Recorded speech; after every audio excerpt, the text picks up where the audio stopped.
you know? So then some people jump the ship from one ship to the other ship, Mhm. thinking that this is my home because I'm accepted as who I am and they're open to my ideas and they let me be who I am.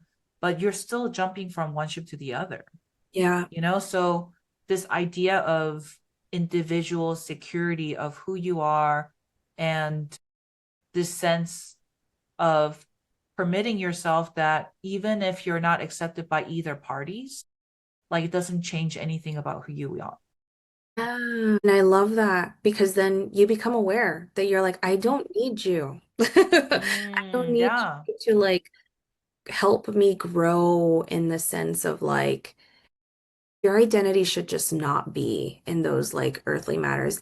Yes, do some of our faith beliefs or whatever line up coincidentally with the country, the state of whatever?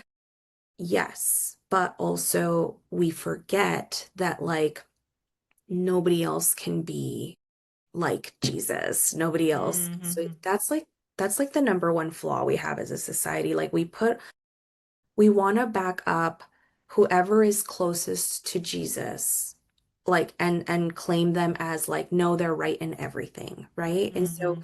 we Mm-hmm. have to examine that Jesus did very uncomfortable things with with a lot of the things that we prioritize or he might not have been going to go protest things that were anti-Christian. He was hanging Mm-hmm. out with them and asking them tough questions, like Mm-hmm.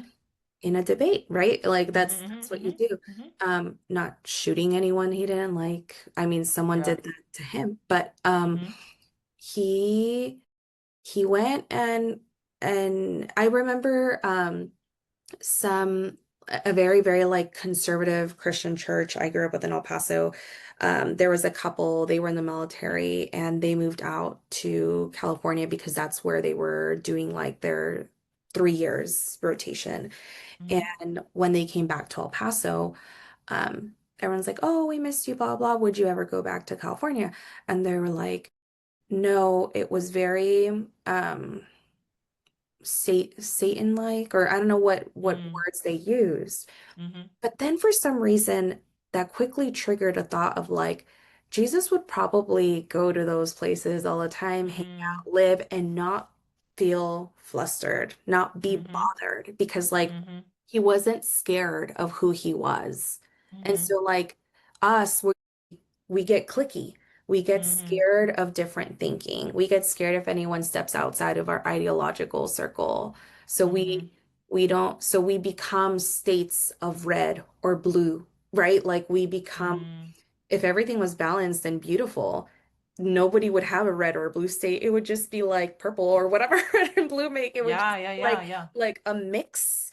But people get cliquey and then they're just like, nobody make, I don't know, what's the whole thing that Texas says is like, don't bring California to whatever, which Uh-huh. is funny because as Texas, we think that we're our own country and it's like a whole joke Yeah. in itself and it's part of our identity. But also, like, Yeah. Jesus would never say that. Jesus would never Mm-hmm. say, you guys stay out of my circle because I don't like you and you don't align with me, and vice versa. Mm-hmm.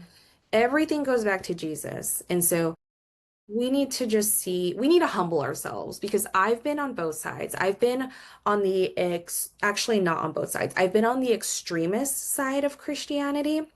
I've never been on the extremist side of non-Christianity. Yeah. Right now, I would say I'm in the middle where I'm like, and you, Dr. Kim, know this, like where I'm a Jesus follower of the Bible and Jesus, and I take things with a grain of salt due to church hurt. If there's a Mm-hmm. leader who says something, I love, Mm-hmm.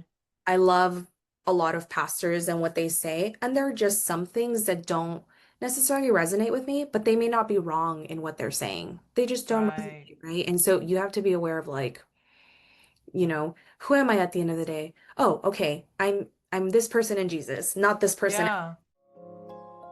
It's a